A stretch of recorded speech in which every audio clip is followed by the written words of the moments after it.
Aleluia, aleluia, aleluia, aleluia, aleluia, aleluia, aleluia.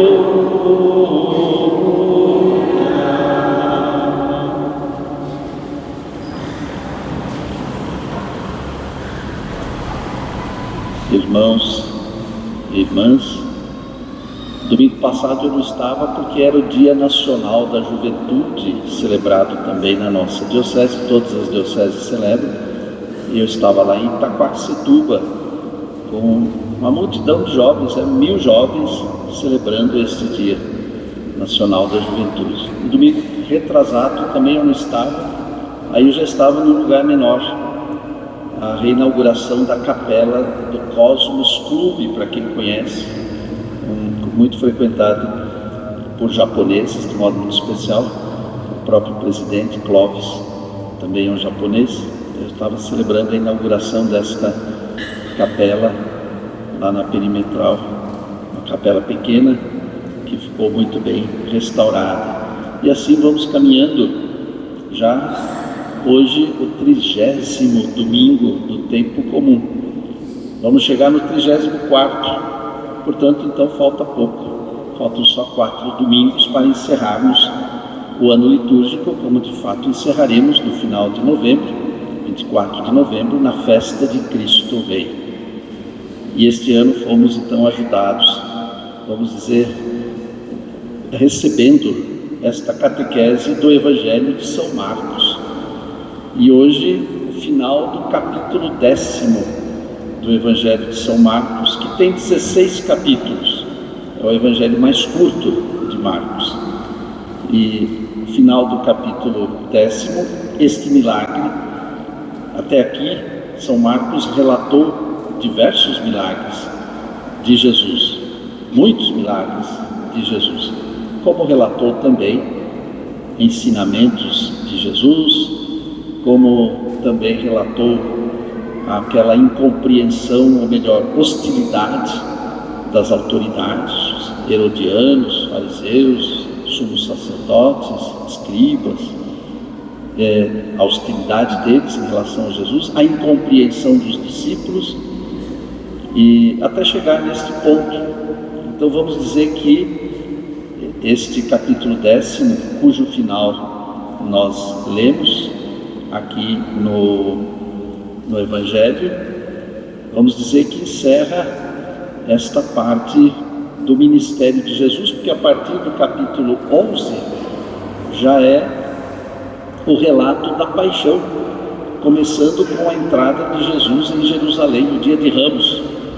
Repito, a partir do capítulo 11, a narrativa do domingo de Ramos, e depois, claro, a última ceia, morte, ressurreição, ascensão. Então o ministério público praticamente está contando milagres, praticamente está encerrando, e por isso que a mensagem desse texto, em primeiro lugar, o milagre, claro, um cego que passa a enxergar, mais uma cura, mais um sinal messiânico, recordando que o profeta Isaías diversas vezes fala dos sinais do Messias, os sinais que serão realizados. Lá no Antigo Testamento ele fala os sinais que serão realizados pelo Messias.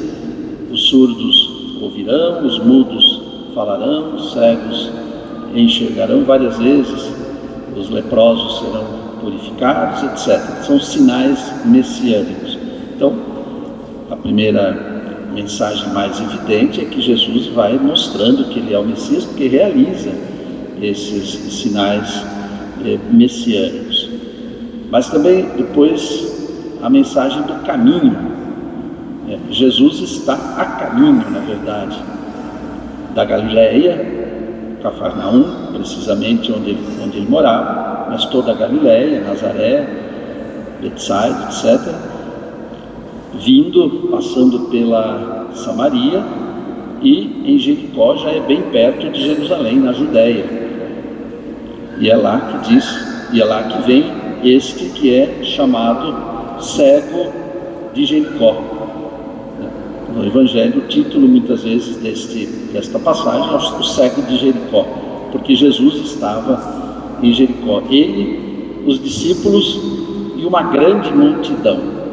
Jesus estava indo para Jerusalém, mas muita gente estava indo também, porque ia se aproximar a festa da Páscoa, e na festa da Páscoa muitos peregrinos, como nós vamos em Aparecida, como muitos vão a Fátima, a Lourdes, e os judeus iam para Jerusalém. Então havia uma multidão, e claro, muita gente que seguia também Jesus para ouvir o seu ensinamento.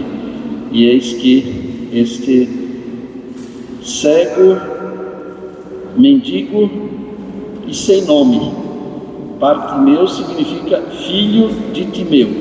Então do pai a gente sabe o nome, mas dele não se sabe qual que era o nome dele. Portanto, Jesus a caminho, este à margem do caminho, a multidão que seguia Jesus, os apóstolos também a caminho. E também na vida é assim, ou se está a caminho, e é bom quando se está a caminho, e não é bom quando se está marginalizado, quando se está excluído, como era este caso, cego, mendigo, sem nome, à beira do caminho. Porém, vai encerrar-se esse texto dizendo que ele depois seguia Jesus pelo caminho. No fundo, se a primeira mensagem é esta, de que um cego passa a enxergar, a outra mensagem é que alguém marginalizado é incluído. Jesus inclui, Jesus não quer ninguém de fora, e a igreja também não deveria querer ninguém de fora. O Papa Francisco tem insistido muito nisso. Todos têm direito, todos são chamados, todos têm que ser acolhidos. E claro, somos acolhidos pela misericórdia de Deus. Por isso que ele grita: Jesus, filho de Davi, tem piedade de mim. Que equivale a dizer: tem compaixão de mim, tem misericórdia de mim. São sinônimos. Piedade é este termo eleison que nós cantamos, né? É o Kyrie eleison, né? Senhor, tem piedade. Kyrie eleison. É assim que ele grita. Tem piedade, tem misericórdia, tem compaixão. E é muito interessante também perceber que este que era cego, que era mendigo, que não tinha nome, que estava à margem, mas já é despertado pela fé, porque enquanto Marcos, ele diz assim, quando ouviu dizer que Jesus, o Nazareno, estava passando, Marcos simplesmente descreve Jesus, o Nazareno, porque é de Nazaré. Se fosse daqui, ia dizer Jesus, o Mogiano, ou Jesus, o paulistano. Não, Jesus, o Nazareno. Marcos simplesmente descreve, enquanto que este homem, ele já vai no ponto. Jesus, filho de Davi. É o primeiro passo para dizer Jesus Senhor, Jesus Messias, porque o Antigo Testamento dizia que o Messias seria um descendente de Davi, o Salvador. Tanto que lá no final do Evangelho, este cego, quando Jesus pergunta: que queres que eu te faça? Ele responde: mestre. Então ele sabe que Jesus é mestre também. Olha que interessante. Aquele que está lá desprezado, mas tem uma fé já profunda no seu coração, que sabe identificar que aquela pessoa, que Jesus o Nazareno, não é simplesmente o homem de Nazaré, mas é o filho de Davi, é o mestre, e repito, portanto, é o Senhor, é o Messias, é o Salvador. E outra mensagem também importante deste texto é que Jesus cura a cegueira daquele homem, mostrando como um sinal de que Ele cura toda a cegueira, a nossa também, a dos discípulos também. Parece que este cego era menos cego do que os discípulos, que estavam caminhando com Jesus e não tinham entendido muita coisa. Vimos quantas vezes eles não compreendiam a mensagem de Jesus. Um queria ser o maior, outro queria a esquerda, outro queria a direita, um privilégio, ainda não tinha entendido. E esse homem parece que é menos cego do que os discípulos, quem sabe menos cegos do que nós também, do que a humanidade, uma humanidade que vive em guerra, que pratica a violência, que destrói o meio ambiente, que causa divisão. É uma humanidade bastante cega também. Pois bem, o quanto precisamos, como este cego, que não era tão cego, de fato, dizer: Jesus, filho de Davi, tem piedade de nós, de cada um de nós e do mundo inteiro. E por isso que é um texto que encerra, de certa forma, a pregação de Jesus. Eu repito, a partir do capítulo 11, Jesus vai ensinar outras coisas também, sem dúvida nenhuma, e mesmo na paixão, no diálogo com Pilatos, no diálogo com o sumo sacerdote, ele ensina muita coisa, mas de certa forma é um texto que conclui o ministério público com uma lição tão profunda, esta do caminho de Jesus, abraçado por aquele que fora cego e agora não é mais, e que é o nosso caminho.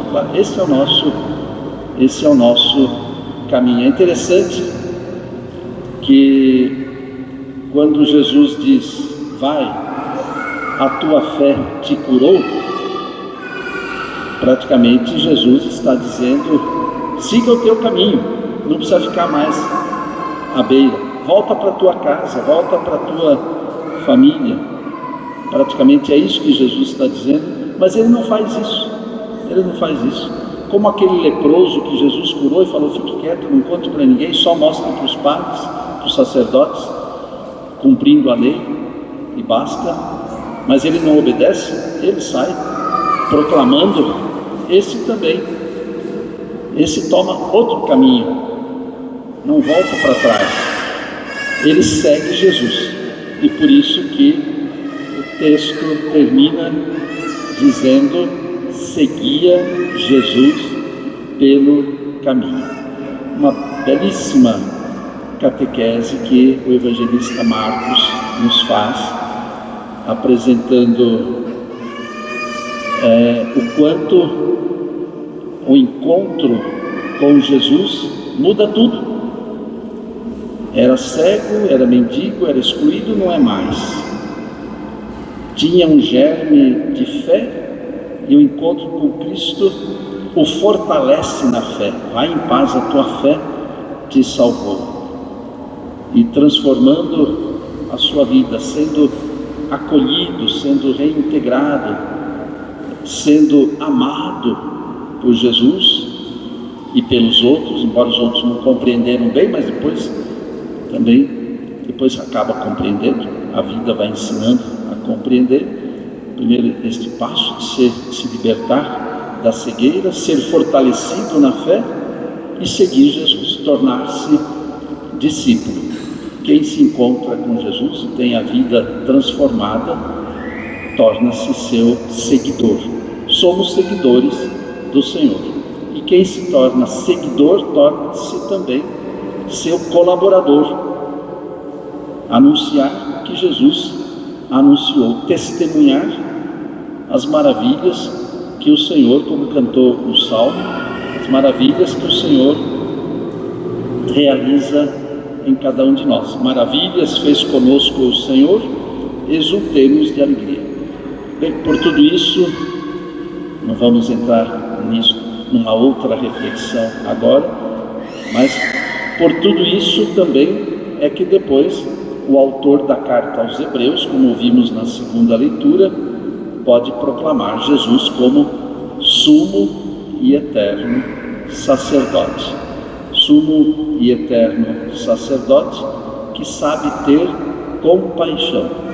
Claro, quem teve compaixão do cego, quem teve compaixão do leproso, quem teve compaixão do mudo, do surdo, das crianças, daqueles que o seguiam e que não compreendiam. Quem é o homem da compaixão? A presença do Deus da compaixão, porque Jesus é o Filho de Deus, pode ser proclamado como sumo e eterno sacerdote. Tu és sacerdote para sempre, na ordem de Melquisedeque, que é o que proclama a carta aos Hebreus. Amém. Creio em Deus